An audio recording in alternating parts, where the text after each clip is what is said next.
नमस्कार दोस्तों, कैसे हैं। चलिए आज हम पढ़ेंगे हिंदी वर्णमाला, जो वार्ड बाय वार्ड आया के रूप में के लिए अनिवार्य है। परीक्षा भी जो होने वाला है हिंदी इसमें है, जिसमें 20 नंबर का इससे आएगा। तो अगर चैनल में आप नए हैं तो प्लीज़ शेयर सब्सक्राइब करना ना भूलें। चलिए देखते हैं। सबसे पहले देखते हैं हम लोग वर्ण। क्या है वर्ण, देखते हैं। सबसे पहले वर्ण क्या है। मूल इकाई इसकी है, मूल इकाई ध्वनि है। ठीक है, मूल इकाई ध्वनि है। दूसरा देखते हैं इसका खंडन या टुकड़े नहीं किए जा सकते, नहीं किए जा सकते। ठीक है। तीसरा पॉइंट देखते हैं इसमें, ये स्वतंत्र होते हैं, स्वतंत्र होते हैं। ठीक है। सबसे पहले देख रहे हैं हम लोग वर्ण। वर्ण क्या है। वर्ण अपने आप में स्वतंत्र होता है, इसके खंडन या टुकड़ा, इसके खंडन या टुकड़े नहीं किए जा सकते। ठीक है। ये मूल इकाई ध्वनि है। ठीक है। भाषा की सबसे छोटी इकाई है, छोटी इकाई है। ठीक है, यहाँ तक क्लियर है। अब आगे बढ़ते हैं। वर्ण, वर्ण उदाहरण देखते हैं, इसका एग्जाम्पल देखते हैं। उदाहरण जैसे क, ख, ग, घ, आ, ई, उ, ये सभी क्या है, इनके उदाहरण हैं। ठीक है। अब देखते हैं एक और टर्म आता है इसमें, वर्णमाला। ठीक है। हमने देखा जैसे माला होता है, माला बनाते हैं फूलों का, तो क्या करते हैं, पहले एक फूल एक धागे में डालते हैं, फिर एक डालते हैं, मतलब क्रम से उसके ऊपर क्रम से क्रम डालते जाते हैं। वैसे इसमें है वर्ण। तो वर्णों के सार्थक और व्यवस्थित क्रम को, किसके वर्णों, वर्ण मैंने किसको बोला, ये सब क्या है, वर्ण है। क ख ग आ ई। तो मैंने क्या बोला कि वर्णों के सार्थक एवं व्यवस्थित क्रम को ही क्या बोला गया है, वर्णमाला बोला गया है। तो कैसा सार्थक है उसको देखते हैं। पहले लिखते हैं हम वर्णों के सार्थक व व्यवस्थित क्रम को वर्णमाला कहा गया है। जैसे कैसे कैसे सार्थक एवं व्यवस्थित हो रहा है, तो देखिए अभी मैंने लिखा तो एक क्रम से नहीं है, बीच में आ ई उ आ गया। क्रम से कैसे लिखें, जैसे क वर्ग, तो जैसे क ख ग घ ङ। उसके बाद देखते हैं जैसे च वर्ग, ठीक है, च छ ज झ य। ठीक है। तो ये क्या हो गया, सार्थक एवं व्यवस्थित क्रम हो गया। ठीक है। अगला देखते हैं हम लोग वर्ण।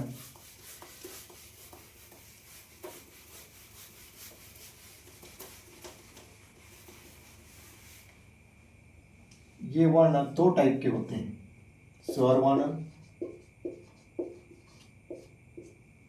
और व्यंजन वर्ण। वर्ण दो टाइप के होते हैं, स्वर वर्ण और व्यंजन वर्ण। तो चलिए देखते हैं स्वर वर्ण किसे बोलते हैं। इनकी संख्या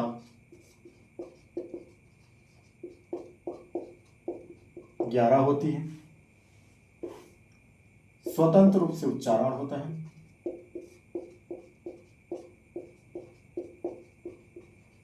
कैसे स्वतंत्र होता है, जैसे हम व्यंजन में देखें तो व्यंजन में जैसे मैं लिखा क लिखा, तो इसमें क भी है प्लस आ है, मतलब इसका उच्चारण स्वतंत्र रूप से नहीं हो रहा है। एक क है, एक क है क, तब उसका उच्चारण स्वतंत्र। लेकिन जब अ है, जैसे अ, तो क्या है, स्वतंत्र है, स्वतंत्र रूप से इसका उच्चारण हो रहा है। तीसरा पॉइंट देखते हैं, इसके खंड या टुकड़े नहीं किए जा सकते, नहीं किए जा सकते। इसका खंड या टुकड़ा नहीं किया जा सकता। सबसे पहले हमने देखना वर्ण, वर्ण क्या है उसके बारे में जाना, फिर वर्णमाला के बारे में जाना, फिर हमने देखा कि वर्ण वर्ण दो टाइप के होते हैं, स्वर वर्ण होता है, व्यंजन वर्ण होता है। हमने स्वर वर्ण देखा तो स्वर वर्ण की संख्या कितनी है, 11 है। ठीक है, और इनका उच्चारण क्या है, इनका स्वतंत्र रूप से उच्चारण होता है, इसके खंड या टुकड़े नहीं किए जा सकते। ठीक है, उसके बाद देखते हैं कि ये जो इनकी संख्या जो 11 है कौन कौन से हैं। तो सबसे पहले देखते हैं हम लोग इनकी संख्या। तो देखते हैं आ है, ई है, ई है, ऊ है, ए है, ए है, ऐ है, ओ, अ। इनकी संख्या कितनी है, 11 है। तो कौन कौन से हैं, ये इनकी। ठीक है, अब इसके बाद देखते हैं हम लोग स्वर वर्ण भी दो प्रकार के होते हैं। तो कौन कौन से देखते हैं।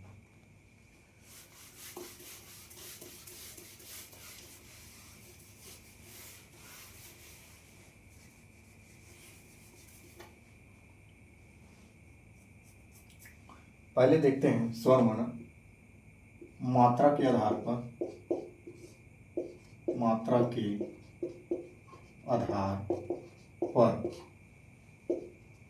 दो टाइप के मैंने बोला, एक मात्रा के आधार, स्वर वर्ण दो टाइप के होते हैं, एक मात्रा के आधार पर, ठीक है, और दूसरा उत्पत्ति के आधार पर। ठीक है,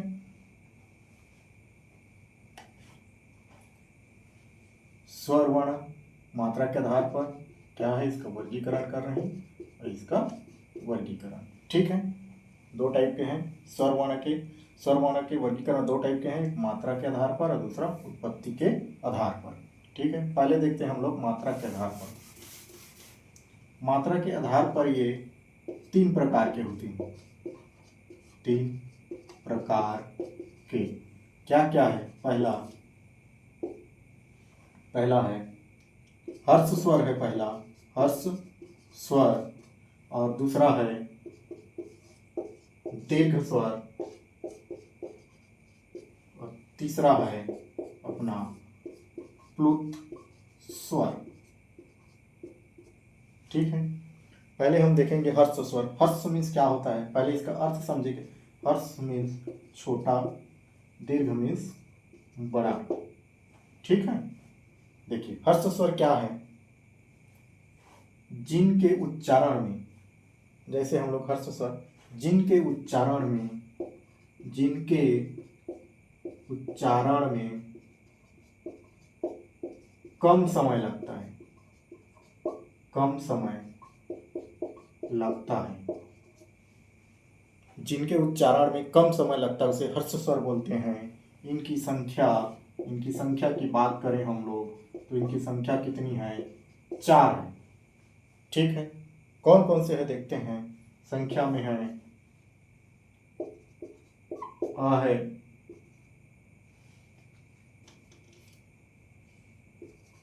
ई है, ऊ है और री है।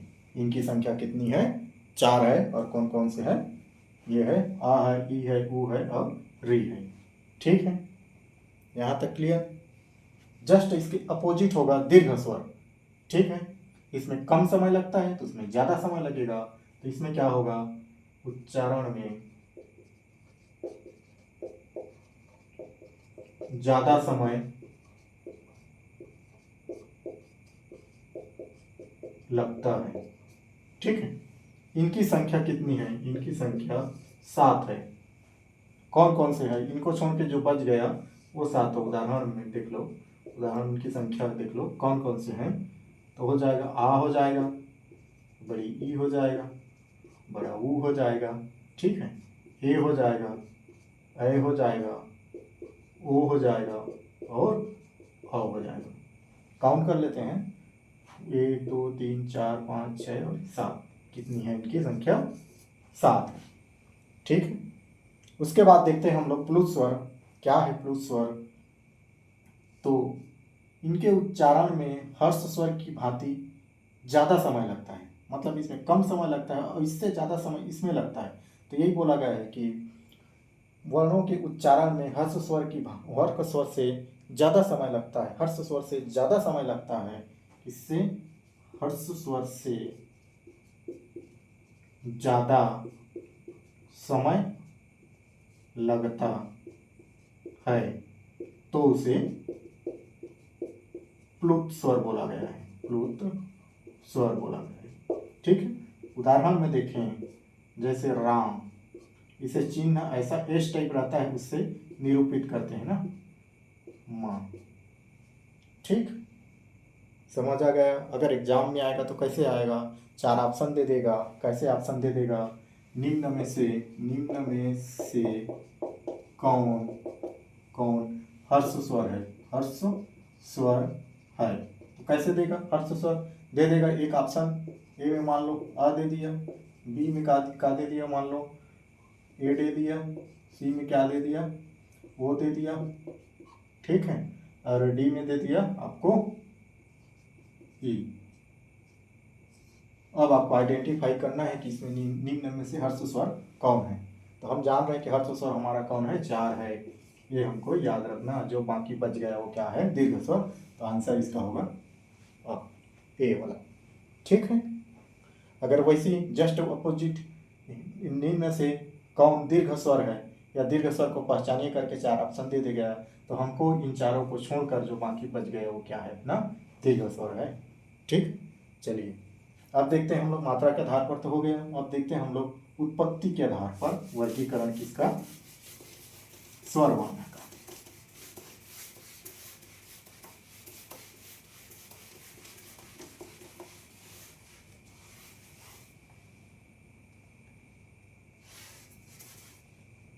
उत्पत्ति के आधार पर वर्गीकरण। ठीक है, उत्पत्ति के आधार पर ये 2 प्रकार के होते हैं। एक होता है मूल स्वर, ठीक है, और दूसरा होता है संधि स्वर। देखते हैं मूल स्वर क्या है। मूल मतलब मुख्य, तो ये क्या है, खंड या टुकड़े नहीं किए जा सकते, पहला। दूसरा देखते हैं इसका स्वतंत्र रूप में प्रयोग होता है, स्वतंत्र रूप में प्रयोग होता है। खंड या टुकड़े नहीं किए जा सकते, स्वतंत्र रूप में प्रयोग किए होता है। इनकी संख्या 4 है। ठीक है, कौन से हैं देखते हैं। तो यही है हमारा अ है, ई है, उ है और री है। ठीक है, हमने देखा मूल स्वर क्या है, खंड या टुकड़े नहीं किए जा सकते, स्वतंत्र रूप से प्रयोग किया जाता है। इनकी संख्या 4 है। कौन कौन से, अ है, ई है, उ है और री है। ठीक है, ये चौथा देखते हैं, अन्य स्वरों के मेल से नहीं बने होते, नहीं बने होते। ठीक है, यहाँ तक समझ गए, क्लियर। चलिए आगे बढ़ते हैं। ठीक है, एक बार देख लीजिए। और इसके खंड या टुकड़े नहीं किए जा सकते, ठीक है, स्वतंत्र रूप में प्रयोग किया जाता है। इनकी संख्या 4 है, आ है, ई है, उ है और री है। ठीक है, अन्य स्वरों के मेल से, मतलब 2 स्वरों के मेल से इनका प्रयोग नहीं होता, मतलब बनता नहीं है 2 स्वरों के मेल से, स्वतंत्र रूप से रहता है। ठीक है, ये हो गया। अब देखते हैं हम लोग संधि स्वर।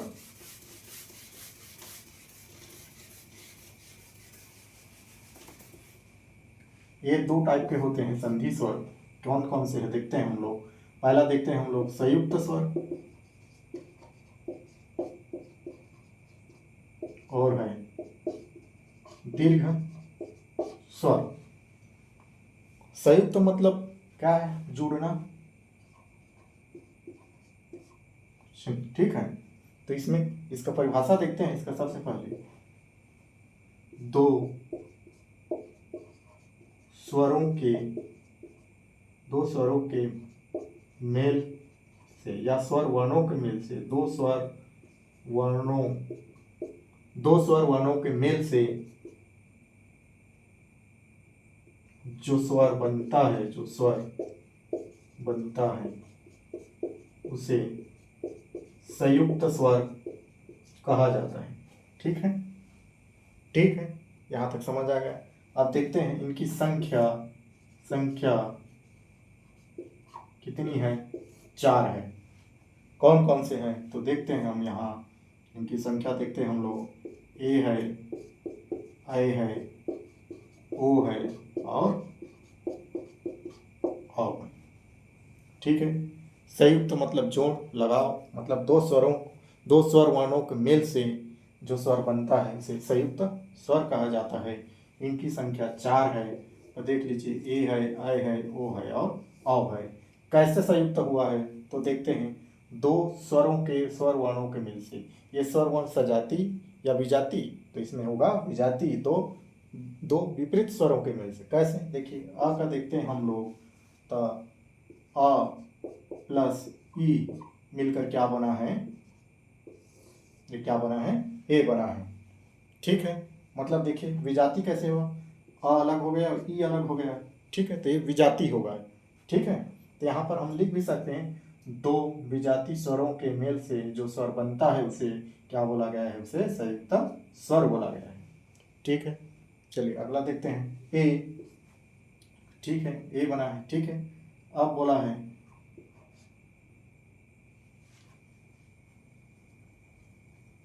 ठीक है, आ प्लस ए। याद रखने का तरीका देखिए, अभी हमने पहले क्या लिखा, पहले एक को याद रखना पड़े, अ के बाद क्या आता है, आ, तो ये आ लिए। ठीक है, और इससे बना क्या है, ए, तो इसको हम लोग यहाँ पर लिख दिए, तो इससे ये बन गया क्या, आई। ठीक है, यहाँ तक देखिए। ओ का देखते हैं, ओ में सेम फार्मूला होगा। ठीक है, देखिए यहाँ आ है तो फिर स्टार्ट करेंगे अ से। दोनों कॉमन है ये, और ये दोनों कॉमन है। कैसे कॉमन है, ये भी ए है और ये ए है, मतलब अगर देखेंगे तो दोनों सेम नहीं, मतलब कॉमन है। जैसे ए है और ये भी ए है, इसे मात्रा लगा हुआ है, इसे मात्रा नहीं लगा हुआ। तो देखिए सबसे पहले यहाँ हमने अ लिया, तो वैसे यहाँ भी अ लेंगे। ठीक है, अब ओ लिखना है हमको, तो यहाँ पर क्या होगा, ऊ होगा। तो ये क्या बन गया, ओ बन गया।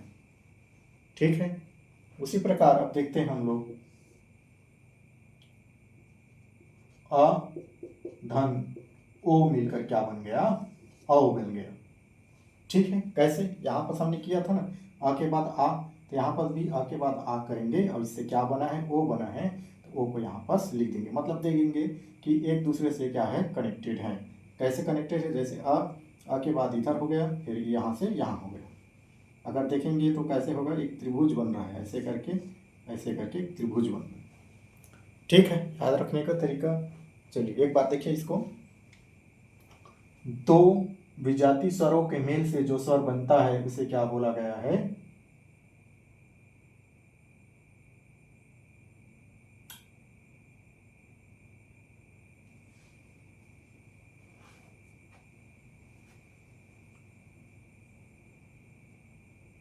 क्या बोला गया है, संयुक्त स्वर बोला गया है। ठीक है, यहां तक क्लियर है। चलिए अब देखते हैं हम लोग इनकी संख्या कितनी है, 4 है। अब ये हो गया, इसको देखते हैं।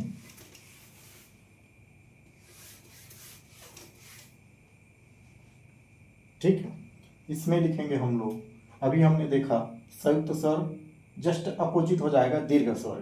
कैसे अपोजिट होगा, दो विजातीय स्वर वर्णों के मेल से जो स्वर बनता है उसे दीर्घ स्वर बोला गया है। इनकी संख्या कितनी है, तो इनकी संख्या है 3 है इनकी संख्या। कौन कौन से हैं देखते हैं। ठीक है, इनकी संख्या 3 है, आ है, ई है बड़ी, और ऊ है। ठीक है, यहाँ तक देखिए, मैंने क्या किया, दीर्घ स्वर। दीर्घ स्वर क्या है, दो विजातीय स्वरों के मेल से जो स्वर बनता है उसे क्या बोला गया है, नहीं ये सजाती रहेगा जी, सॉरी ये सजाती रहेगा, सॉरी सॉरी ये सजाती रहेगा।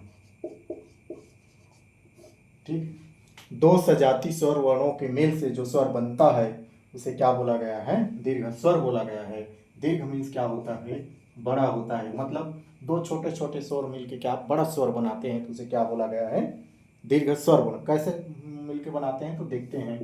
ठीक है, ये आ है, आ, ठीक है, आ कैसे बना है, तो मैंने बोला दो सजाती है, तो सजाती तो कौन से आ प्लस आ मिलके क्या बना रहे हैं, ये दोनों मिलके क्या बना रहे हैं, आ बना रहे हैं। ठीक है, यहाँ तक समझ आया। ठीक है, विजाती बोल दिया था, उसको करेक्शन कर लीजिएगा, ये सजाती है, सजाती।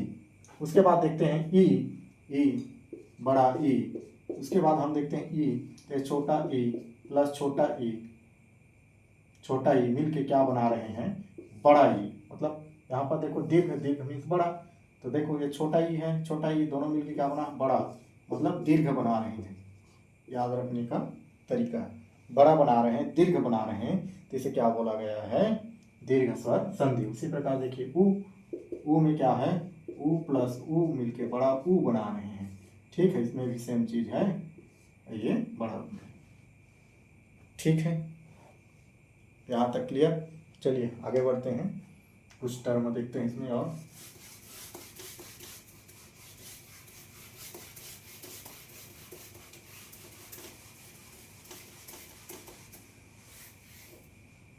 अब देखते हैं अयोग व, क्या है अयोग व, अनुस्वार व विसर्ग को संयुक्त रूप में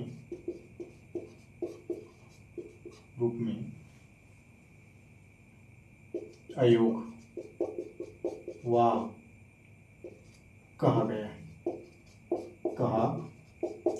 कहा गया है। देखिए क्या है अयोग व क्या है, अनुस्वार व विसर्ग को संयुक्त रूप में अयोग व कहा गया है। अनुस्वार क्या है, अनुस्वार मीन्स जैसे कुंभ मैं लिखता हूँ, जैसे कुंभ, ये ऊपर में जो बिंदु है, ये बिंदु है, इसी को क्या बोला गया है, अनुस्वार बोला गया है।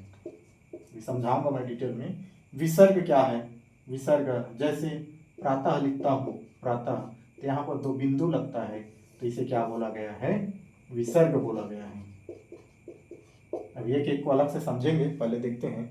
ये इसका फीचर देखिए, ये न तो स्वर है और ना ही व्यंजन, ये ना तो स्वर है और ना ही व्यंजन।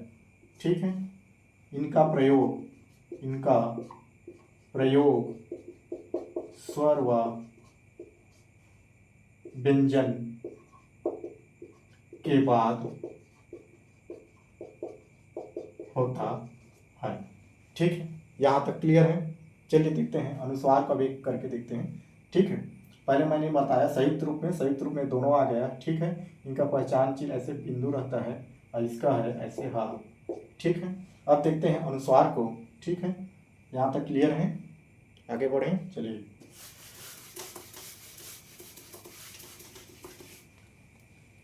सबसे पहले देखते हैं अनुस्वार। अनुस्वार को क्या है, बिंदु के रूप में लिखा जाता है। जैसे अभी मैंने लिखा था ना, जैसे कुंभ। ठीक है, उच्चारण स्थान इसका देखते हैं हम लोग। ठीक है, लिखा जाता है जैसे कुंभ, यह इसका उदाहरण हो गया। ठीक है, दूसरा देखते हैं इसका उच्चारण स्थान। उच्चारण स्थान, इसका उच्चारण स्थान होता है नाक से। जब इसका उच्चारण किया जाता है तो नाक से वायु निकलती है। ठीक है, इसका उच्चारण स्थान इसीलिए कहा गया है, कहाँ, नाक से। ठीक है, दूसरा देखते हैं हम लोग ये हो गया। अनुस्वार क्या है? अनुस्वार को एक बिंदु के रूप में डिपिक्ट करते हैं, ऊपर में लेते हैं, ठीक है। उच्चारण स्थान इसका नाक से होता है। अगर एग्जाम में आया तो दे देगा, 4 ऑप्शन दे देगा और पूछेगा कि अयोग्य कौन सा है। अयोग्य बोलेगा तो ये दोनों देगा। अगर पूछे अनुस्वार कौन सा है, इसका उच्चारण स्थान क्या है, तो आपको याद रखना पड़ेगा नाक से होता है, ठीक है। दूसरा देखते हैं हम लोग विसर्ग। उच्चारण में ह ध्वनि निकलती है, ह ध्वनि निकलती है, ठीक है। उच्चारण में क्या निकलती है? ह की ध्वनि निकलती है। जैसे उदाहरण देखिए, प्रातः, ह आ रहा है ना, प्रातः, जैसे मैंने किया प्रातः, प्रातः काल, ठीक है। तो इसमें क्या आ रहा है? प्रातः काल में ह की ध्वनि आ रहा है। दूसरा एग्जाम्पल देखिए, अतः, ह आ रहा है लास्ट में, अतः, अतः आ रहा है ना, इसीलिए बोला गया है इसमें ह की ध्वनि निकलती है, ठीक है। उच्चारण करके देखेंगे तो ज़्यादा याद होगा। दूसरा देखते हैं इसमें, इसका उच्चारण स्थान कहाँ से होता है? उच्चारण स्थान है इसका कंठ से। कहाँ से है? कंठ से, ठीक है। ये अयोग्य हो गया, अनुस्वार हो गया, और ये हो गया आपका विसर्ग हो गया, ठीक है। अब देखते हैं हम लोग अनुनासिक वर्ण।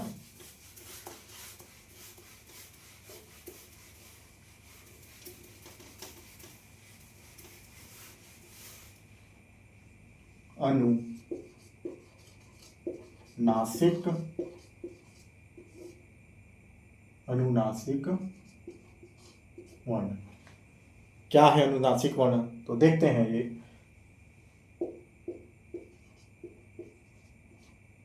चंद्र बिंदु के रूप में, बिंदु के रूप में निरूपित करते हैं। क्या है चंद्र बिंदु? देखते हैं अभी, ठीक है। जैसे मैंने लिखा चांद, ठीक है। तो ये जो चंद्र बिंदु है, इसी को बोला गया है क्या? अनुनासिक वर्ण। देखिए, इसको मैं दो भाग में तोड़ूं। नासिक मतलब नाक, तो इसका उच्चारण स्थान हो जाएगा, उच्चारण स्थान हो जाएगा नाक एवं किससे ले रहे हैं? मुख से, ये हो जाएगा मुख से, ठीक है। तो आपको क्वेश्चन में देगा इनमें से कौन अनुनासिक वर्ण है, तो 4 वर्ण दे देगा, अक्षर दे देगा, तो पहचानना रहेगा। या पूछेगा अनुनासिक वर्ण का उच्चारण स्थान क्या है, तो दे देगा, नाक अलग दे देगा, नासिक दे देगा, मुख अलग दे देगा, किसी में नाक और मुख एक करके दे देगा। कैसे? देखिए एग्जाम्पल देखिए, अनुनासिक वर्ण किससे कहते हैं, या अनुनासिक वर्ण को पहचानिए, ऐसे करके दे देगा। ऑप्शन देगा, क्या देगा ऑप्शन? नाक दे देगा, ठीक, बी में दे देगा कंठ दे देगा, ठीक है, और सी में दे देगा आपको नाक एवं मुख दे देगा, और डी में दे देगा उपरोक्त सभी या इनमें से कोई नहीं, इनमें से कोई नहीं। अब आपको पहचानना पड़ेगा अनुनासिक वर्ण कौन है, तो अनुनासिक वर्ण हमारा नाक और मुख से हम लोग लेते हैं, तो क्या है? अनुनासिक वर्ण है। कहाँ से लेते हैं? नाक और मुख से इसका उच्चारण स्थान होता है, ठीक है। यहाँ तक क्लियर? तो चलिए आज यहीं तक रखते हैं। अगले पार्ट में हम पूरे व्यंजन को करेंगे। वीडियो बड़ा हो जाएगा, इसीलिए इसको छोटे में कर रहे हैं, क्योंकि पढ़ने में भी बोरिंग लगता है ज़्यादातर। तो मेरा क्या है, मैं तो पढ़ाने के लिए 4 घंटा भी पढ़ा दूंगा, लेकिन चलिए यहीं तक रहते हैं। व्यंजन वर्ण को अगले में वीडियो में बताएंगे पूरा डिटेल्स में, ठीक है। और रिक्वेस्ट है कि प्लीज़ शेयर सब्सक्राइब चैनल को करें, सौरयोजिशन को बढ़ावा दें, प्रोत्साहन दें। अगर अच्छा है तो मैसेज करें हमारे, या व्हाट्सअप करें 9589774606। इस नंबर पे आप मैसेज कर सकते हैं, या कुछ भी रिलेटेड वीडियो बनवाना चाहते हैं तो बनवाएंगे, मैं प्रॉपरली उसी के लिए वीडियो बनाऊंगा। आप चाहे जियोग्राफी हो, इकोनॉमिक्स हो या कुछ भी हो, ठीक है। तो चलिए, जय छत्तीसगढ़, जय भारत, जय हिंद।